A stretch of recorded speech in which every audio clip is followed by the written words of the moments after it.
एक छोटी सी प्यारी गुड़िया के साथ कोई भी बच्चा खेलना चाहेगा, पर एनाबेला नाम की गुड़िया से बड़े बड़े भी दूर भागते हैं। कहा जाता है कि इस गुड़िया में शैतानी आत्मा वास करती है। इस गुड़िया पर एक मूवी 2013 में रिलीज हुई थी जिसका नाम था द कॉन्जरिंग, जो कि इसी गुड़िया की कहानी पर आधारित है। इस मूवी की सबसे अजीब और डरावनी कंटेंट है ये डॉल, जिसका नाम है एनाबेले। उस मूवी में आपको वो गुड़िया कुछ ऐसी दिखी होगी, पर असल में ये है असली एनाबेले। उस मूवी में गुड़िया को ज्यादा अट्रैक्टिंग बनाने के लिए डायरेक्टर ने उसे रीडिजाइन करवाया था। इस वीडियो को लास्ट तक जरूर देखिएगा, क्योंकि इस वीडियो में आप एनाबेले से रिलेटेड सारी बातें जानोगे। इस गुड़िया की कहानी शुरू होती है 1970 में, जब एक लड़की जिसका नाम डोना था उसे उसकी माँ एक डॉल गिफ्ट करती हैं। डोना की एक फ्रेंड थी जिसका नाम था एंजी, और वो दोनों ही एक अपार्टमेंट में एक साथ रहते थे। उस अपार्टमेंट में जब उसकी माँ ने उसे डॉल गिफ्ट करी थी, तब डोना ने उसे बहुत खुशी खुशी एक्सेप्ट कर लिया था और उस डॉल को बेड पर रख दिया था। और थोड़ी देर बाद डोना और एंजी ने ये महसूस किया कि इस डॉल में कुछ तो अजीब है, क्योंकि जब उन्होंने उस डॉल को अपने बेड पर रखा तब उन्होंने देखा कि वो डॉल अपने आप मूव करके दूसरी जगह पर पहुंच जाती है। हर रोज जब वो कॉलेज से आती थी तो उनको हर दिन डॉल की पोजीशन बदली हुई मिलती थी। वो लोग जिस रूम में उस डॉल को रख कर जाते थे, उन लोगों को वो डॉल उस रूम में कभी भी नहीं मिलती थी। जैसे कि जब वो उस डॉल को अपने सोफा पर रख कर जाती थी, तब वो आकर देखती थी कि डॉल बेड पर रखी हुई है। एक शाम ये दोनों दोस्त अपने कॉलेज से आए तो उन्होंने देखा कि उनके रूम में बहुत सारे कागज पड़े हुए थे जिनमें लिखा हुआ था help us, help us. Doll की पोजीशन बदलना उन दोनों लड़कियों के लिए आम बात हो गई थी, पर एक रात उन दोनों ने उस डॉल को उसी जगह पर पाया जहां पर वो उसे छोड़कर गई थी। उस समय डोना को कुछ अजीब सा महसूस हो रहा था और डोना उस डॉल को ध्यान से देखने लगी तो उसने देखा कि डॉल की आंखों से खून बह रहा है। इसको देखकर वो दोनों बहुत डर गईं। इसके बाद उन लोगों ने पैरानॉर्मल इन्वेस्टिगेटर को डॉल की जांच करने के लिए बुलाया। उस इन्वेस्टिगेटर ने यह बताया कि डॉल एक मरी हुई लड़की की आत्मा है जिसका नाम था एनाबेले हिगिंस। उस इन्वेस्टिगेटर ने एनाबेले से बात करने की कोशिश की तो एनाबेले ने उसे बताया कि वो उसी जमीन पर पहले रहती थी जिस पर ये दोनों दोस्त रहती हैं। एनाबेले ने कहा कि उसकी मौत तब हुई थी जब वो 7 साल की थी। उसने यह भी कहा कि वो डोना और एंजी के साथ सेफ फील करती है और उसने उस इन्वेस्टिगेटर की मदद से उन दोनों से यह पूछा कि क्या वो उन दोनों के साथ रह सकती है।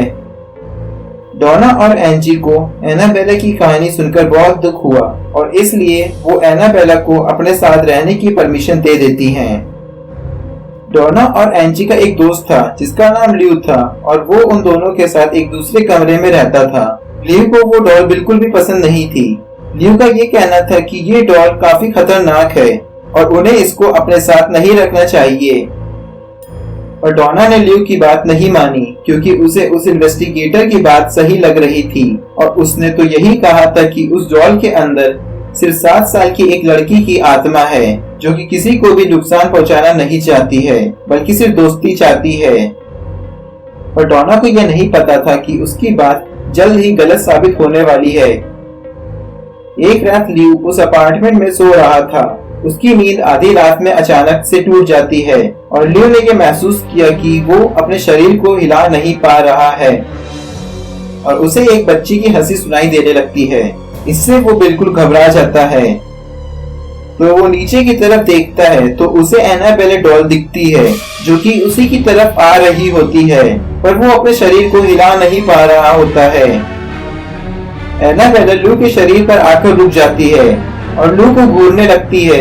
इसी को देखकर ल्यू बेहोश हो जाता है। अगले दिन जब उसे होश आता है तो उसने यह देखा कि एनाबेले तो अपने रूम में ही थी।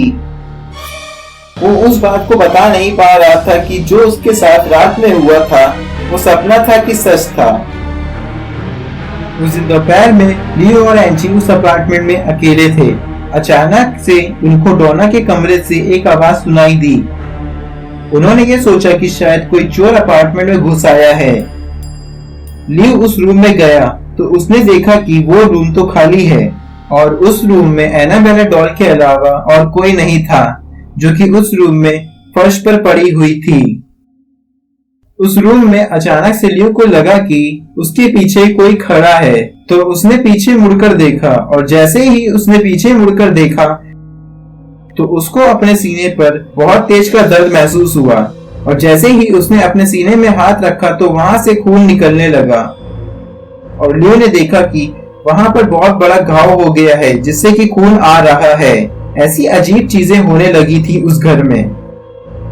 डोना और एंजी को लगा कि कोई 8 साल की लड़की तो कभी ऐसा नहीं कर सकती। तभी उन्होंने डॉल पर शक करना शुरू कर दिया और इसलिए उन्होंने एक प्रीस्ट जिनका नाम फादर हैगन था उनको बुलाया।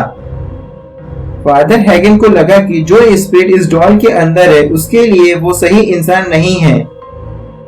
ऐसी स्पिरिट की जांच करने के लिए उन्हें किसी बड़े प्रीस्ट की जरूरत है, इसलिए उन्होंने फादर कुक को बुलाया। फादर कुक ने बाद में जाके एड और लॉरेन वैरन को कांटेक्ट किया और इनके बारे में तो आपने कॉन्जरिंग मूवी में देखा ही होगा। एड वैरन ने उस अपार्टमेंट में जाकर डोना, लिव और एंजी से बात करी और इन्वेस्टिगेशन के बाद उन्हें यह पता चला कि एनाबेला सिर्फ एक 7 साल की लड़की की आत्मा नहीं है, बल्कि एक शैतान की आत्मा है जो कि एक छोटी सी लड़की बनने का नाटक कर रही है और उसकी इंटेंशन प्यार पाना नहीं बल्कि डोना या फिर एंजी और लिव के शरीर में कब्जा करना है।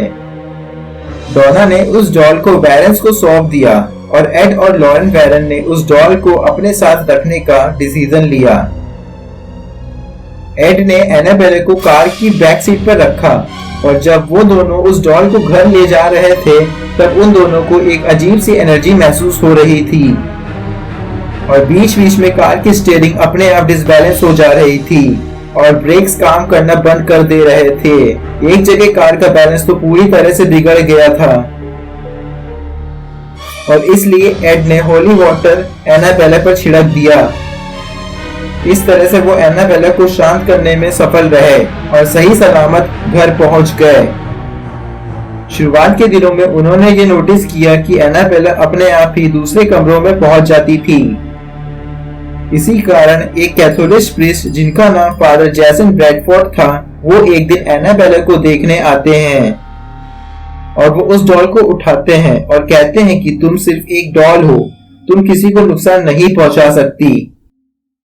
फिर एड ने उस प्रीस्ट से कहा कि आप यह ना कहते तो अच्छा होता। लॉरेन ने उस प्रीस्ट से यह कहा, आप घर पहुंचने के बाद फोन जरूर करिएगा और सावधानी से गाड़ी चलाइएगा, क्योंकि एड का यह मानना था कि उस डॉल को यह बात कहकर उस प्रीस्ट ने एनाबेला को गुस्सा दिला दिया है। और कुछ घंटों बाद उस प्रीस्ट ने फोन करके यह बताया कि रास्ते में उसका एक्सीडेंट हो गया था और वो मरने से बाल बाल बचा। वैरन ने आखिर तय किया कि एनाबेला के लिए एक स्पेशल वुडन केस बनाया जाएगा और उसे ऑर्किड म्यूजियम में रखा जाएगा, जहां पर वो आज भी रखी हुई है। एनाबेला अब एक वुडन लॉकर पर बंद है, पर इसका यह मतलब नहीं है कि वो किसी को चोट नहीं पहुंचा सकती। एक बार एड अपने एक विजिटर को एनाबेला डॉल के बारे में बता रहे थे, तब उस विजिटर ने एनाबेला डॉल के सामने ही उसका मजाक उड़ा दिया। जब वो विजिटर अपने एक फ्रेंड के साथ बाइक से घर जा रहा था, तब उसका एक्सीडेंट हो जाता है जिसमें उसकी जान चली जाती है, पर उसके फ्रेंड की जान बच जाती है। आज भी एनाबेला उस म्यूजियम में पाई जा सकती है। यह दुनिया की सबसे श्रापित डॉल है। जैसा कि मैंने कहा कि एनाबेला आज भी उस ऑर्किड म्यूजियम में बंद है, पर क्या अगर आपको कोई चांस मिले तो आप उसको देखना चाहोगे? कमेंट में जरूर बताइएगा।